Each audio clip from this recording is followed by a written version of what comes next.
Put God first. Put God first in everything you do. Everything that you think you see in me, everything that I've accomplished, everything that you think I have, and I have a few things, everything that I have is by the grace of God. Understand that. It's a gift. I was sitting in my mother's beauty parlor, and I'm looking in the mirror, and I see behind me this woman under the dryer. And every time I looked up, she was looking at me, just looking me in the eye. And I didn't know who she was, and I said, she said, somebody give me a pen, give me a pencil. I have a prophecy. March 27, 1975. She said, boy, you are going to travel the world and speak to millions of people. Now, mind you, I was flunked out of college. I'm thinking about joining the army. I didn't know what I was going to do. And she's telling me I'm going to travel the world and speak to millions of people. Well, I have traveled the world. And I have spoke to millions of people. But that's not the most important thing, the success that I had. The most important thing is that what she taught me and what she told me that day has stayed with me since. I've been protected. I've been directed. I've been corrected. I've kept God in my life, and it's kept me humble. I didn't always stick with him, but he always stuck with me.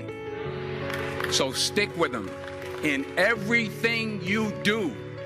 If you think you want to do what you think I've done, then do what I've done and stick with God. Number 2, fail big.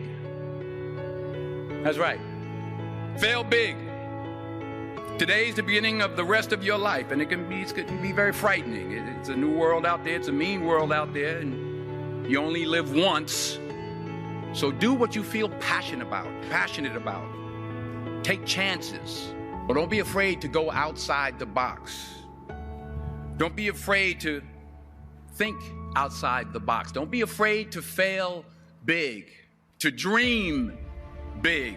But remember, dreams without goals are just dreams, and they ultimately fuel disappointment. So have dreams, but have goals.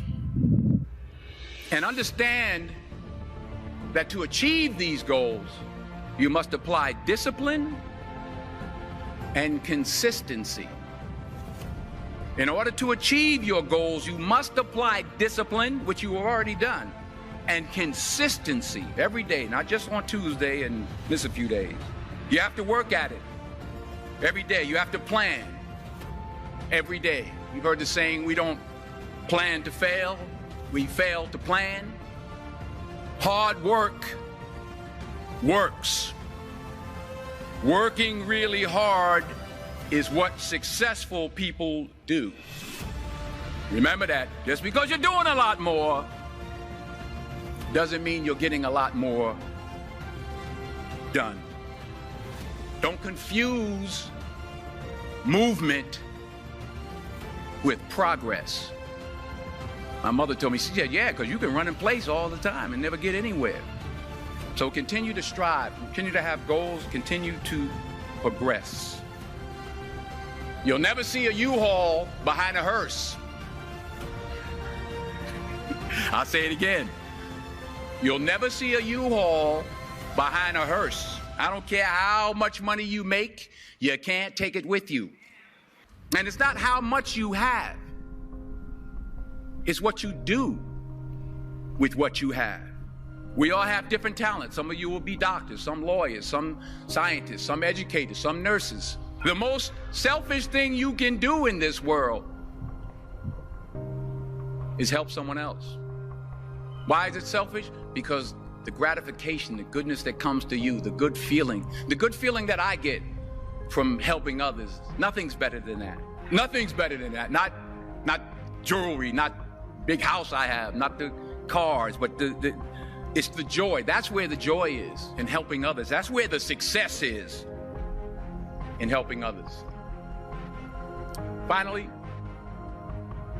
I pray that you put your slippers way under the bed tonight, so that when you wake up in the morning, you have to get on your knees to reach them. And while you're down there, say thank you for grace. Thank you for mercy. Thank you for understanding. Thank you for wisdom. Thank you for parents.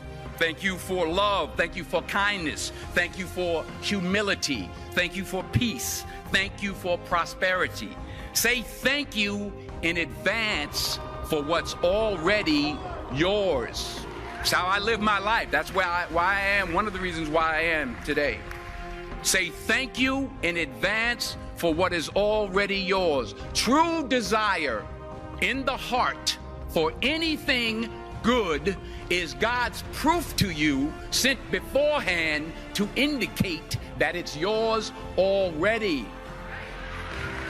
I'll say it again. True desire in the heart, that itch that you have, whatever it is you want to do, that thing that you want to do to help others and to grow and to make money, that desire, that itch, that's God's proof to you, sent beforehand already to indicate that it's yours. And anything you want good, you can have. So claim it. Work hard to get it.